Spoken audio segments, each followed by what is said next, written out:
সমস্ত 18,000 মখলুকাতের মধ্যে সব কিছু আমাদের গোলামি করতেছে না?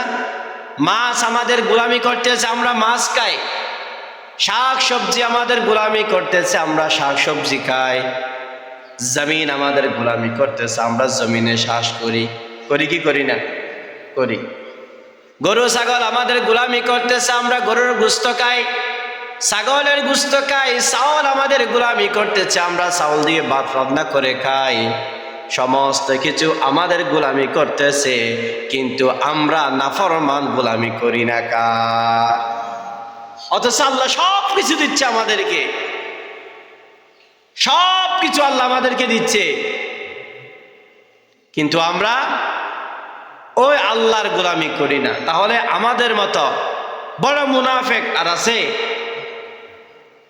আঞ্চলিক ভাষায় একটা কথা বলে, যে সন থাইয়স এই সন ফুলগুড়ি দিয়স। একটা কথা বলে না, যে সন থাইয়স এই সন হানাগুড়ি দিয়স। এখান আমরা সব কিছু খাই আল্লাহর, নফরমানিও করি আল্লাহ। আমাদের মতো মুনাফিক আর কয়জন আছে? এখনো যে আল্লাহ আমাদেরকে দুনিয়াতে রেখে দিয়েছেন, এখনো যে আল্লাহ তাআলা আমাদেরকে রিজিক দিচ্ছেন, এখনো যে আল্লাহ তাআলা আমাদের জন্য অক্সিজেন বন্ধ করে নাই, এটাই তো আল্লাহ সবচেয়ে বড় শুকরিয়া।